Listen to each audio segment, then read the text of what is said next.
Ok, donc bienvenue dans la suite de notre partie pour créer un système de RAG. Donc ce qu'on va faire maintenant, c'est qu'on va créer un bot Telegram où on va lui répondre et c'est lui qui va faire l'interaction avec notre agent IA.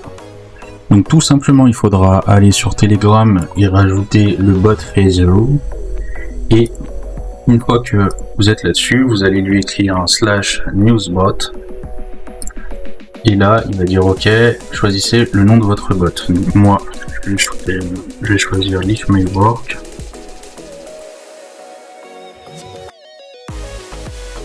Et là, il dit OK, maintenant choisis un nom qui se termine par bot. Donc là, je vais mettre Leaf My Work, tiré du bas, bot. Donc là, il a créé mon bot, on le voit. Et là, ce qu'il fait, c'est qu'il me dit OK, vous pouvez cliquer ici pour parler à votre bot. Donc là, on va faire ça, on va faire Start. Voilà, donc comme ça, j'ai mon bot qui est rajouté. Et il me donne le fameux token. Donc, token que je vais copier. Tout simplement, on va aller maintenant sur notre N8N. Donc, on reprend là où on en était et on va faire un plus. Et là, on va taper Telegram. Et nous, ce qui nous intéresse, c'est forcément le trigger.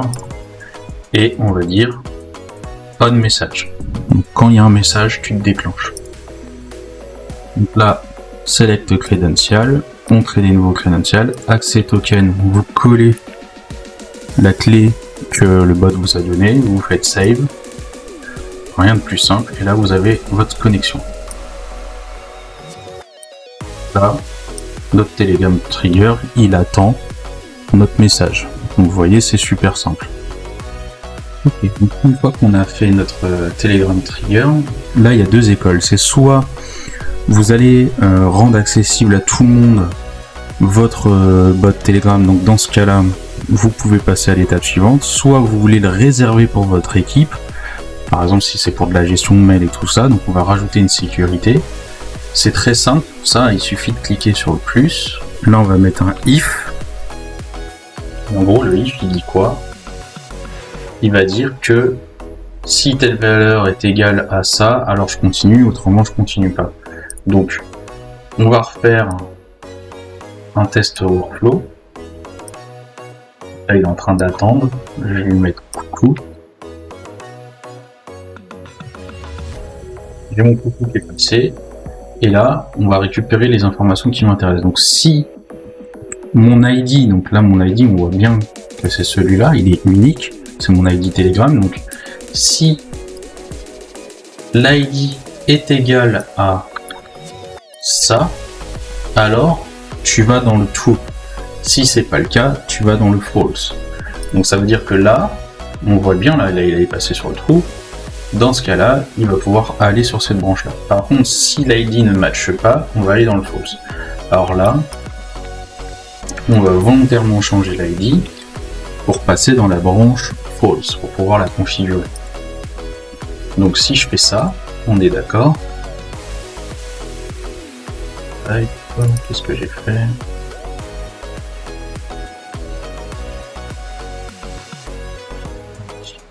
C'est bon, alors. Vous voyez, là, je me suis trompé, j'ai dit que c'était un string, et en fait c'est un number. Donc, il faut bien aller dans number, et vous mettez is equal to. Voilà. Ce qui est logique, parce que il nous sort pas une chaîne de caractères, mais des chiffres, et si vous n'êtes pas dans le nombre, ça ne marchera pas. Donc là, il me le dit bien. Donc si je fais ça et que je refais ça, là, on est d'accord, vous voyez, j'ai triché, j'ai changé l'ID, donc on est bien dans la branche false. Et ce que je vais lui dire, je vais dire très bien, dans ce cas-là, je veux que mon bot Telegram, il réponde un message, donc send a message, avec send message, voilà, send a text message. Et là, ce que je vais lui dire, ok, dans ce cas-là, tu reprends l'ID de la personne pour lui répondre forcément. Et en gros, tu vas lui dire que il n'est pas autorisé à parler avec cet agent. Donc là dans le texte, je lui dis vous n'êtes pas autorisé à communiquer avec cet agent. Voilà. Et ça veut dire que là vous avez créé une sécurité, c'est-à-dire que si la condition elle n'est pas égale à cet ID là, dans ce cas-là, il passe sur la branche false et il va lui répondre vous n'êtes pas autorisé à utiliser cet agent. Donc là on va faire un test. Je fais un test de mon workflow. Je mets salut. Et là vous voyez il me répond vous n'êtes pas autorisé à communiquer avec cet agent. Donc là on a fait une forme de sécurité. Vous voyez ici on a le message est envoyé automatiquement par NUITN. Donc ça on peut lui cacher. Il suffit juste de cliquer ici. Là vous rajoutez une propriété. Et append NUITN attribution. Et là vous décochez ce truc là. Donc là si je refais un test du workflow. Salut, vous n'êtes pas autorisé à communiquer avec cet agent. Donc là, à chaque fois, la personne elle va se prendre un refus. Donc là, on est bon. On a vu que ça marchait. Donc là, maintenant, ce qu'on va faire, c'est qu'on va passer à la suite. Je vais remettre mon ID pour passer cette fois à la branche show. Ensuite, ce qu'on va faire, c'est qu'on va donner la possibilité à notre bot Telegram, du coup, qu'on puisse communiquer avec lui, soit en texte, soit en voix. Donc, pour cela, rien de plus simple, on va tirer notre trait et on va faire un switch. Et ici, on va récupérer des valeurs. Donc, si dans le if, au niveau du chat, on a ceci, donc, que cette variable-là, on va dire qu'elle existe. Donc là, on va mettre ça, string existe. Donc si ça existe, alors ça sera la branche texte. Et là, ce qu'on va faire, c'est qu'on va rajouter une autre route. Donc là, je n'ai pas encore la variable qui m'intéresse, mais c'est pas grave. On va faire rename et là, on va mettre voix. Et ce que je vais faire, c'est que je vais envoyer un message audio à mon bot Telegram pour continuer la suite. Donc là, je vais remettre mon bot Telegram en écoute, il est en waiting, et je vais lui mettre salut, comment tu vas? Donc là, je lui ai envoyé un message audio. Donc là, boum, on est là, et là, ce qui m'intéresse, donc il n'est pas sur cette variable-là, on le voit, et là, si je descends un peu plus bas, on voit qu'il a un truc qui s'appelle voice, et là, on va récupérer l'ID. Donc si il y a un ID qui existe, donc ça c'est toujours pareil, on va mettre s'il y a un ID voice qui existe, dans ce cas là il va sur la branche voix. Donc voilà un peu comment on sépare le truc. Ça veut dire que là, ici, si j'envoie du texte, il va passer là, si j'envoie de la voix, il va passer là. Et là on voit que comme la dernière fois que j'ai envoyé de la voix, on voit bien qu'il passe dans cette branche là. Et là, ce qui va être intéressant, c'est que dans la voix, ici, on va récupérer du coup ce fameux fichier de voix pour le faire analyser. Donc là, il suffit de marquer Telegram et si je dis pas de bêtises, c'est un get file.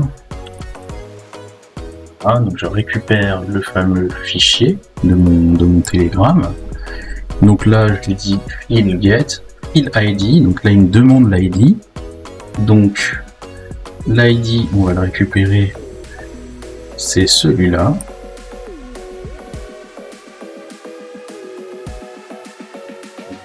Alors, message voice file ID. Et là, donc download. Je veux qu'il le download. Et là, on va faire appel maintenant à notre Whisper.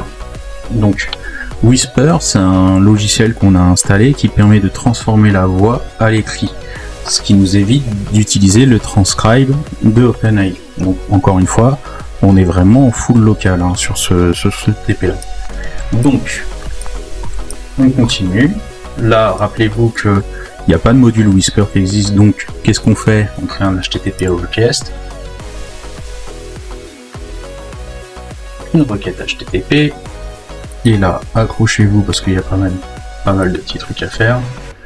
Donc là, post, ok.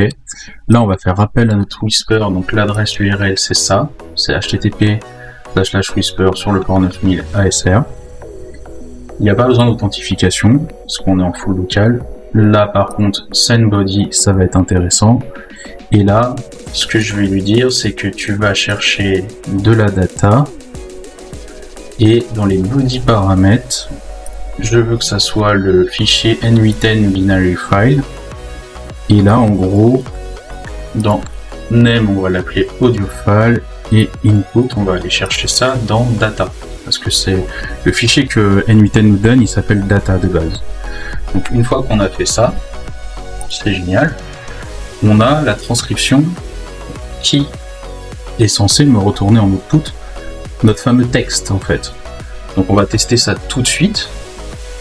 Donc tout simplement, je reprends mon workflow, je le mets en test, et là je vais lui dire salut, comment ça va? Salut, comment ça va? Vous voyez, mon audio est passé. Là on voit qu'il est en train de faire appel à mon Whisper. Donc là ça met un peu plus de temps en fonction des capacités de votre machine. Et là si je fais ça, je vois qu'il m'a bien converti mon fichier en salut, comment ça va? Donc vous voyez, on a fait notre système de Whisper de transcription totalement gratuit en mode local. Donc là, vous voyez l'importance au niveau RGPD, c'est que nos data, notre voix et tout ça, elle n'est pas envoyée à OpenAI, elle est vraiment analysée sur notre serveur. Donc on limite la casse et la fuite de données. Donc une fois que ça c'est fait, on va se retrouver dans une autre vidéo où là je vais connecter un agent IA, parce que cette partie texte en fait elle est déjà configurée. Nous on a une sortie texte, c'est à dire que là je vais retourner ici, je vais lui mettre coucou, et vous voyez qu'il va aller sur la branche item là. Donc si je vais là, on voit que dans le format de sortie j'ai mon coucou. Et nous ce qu'on veut c'est que l'agent IA il analyse du texte, donc c'est bon, on voit que ça a marché pour la voix, on voit que ça a marché pour le texte, donc maintenant on n'aura plus qu'à faire notre agent IA et à connecter après tous nos outils. Donc on se retrouve dans une prochaine vidéo.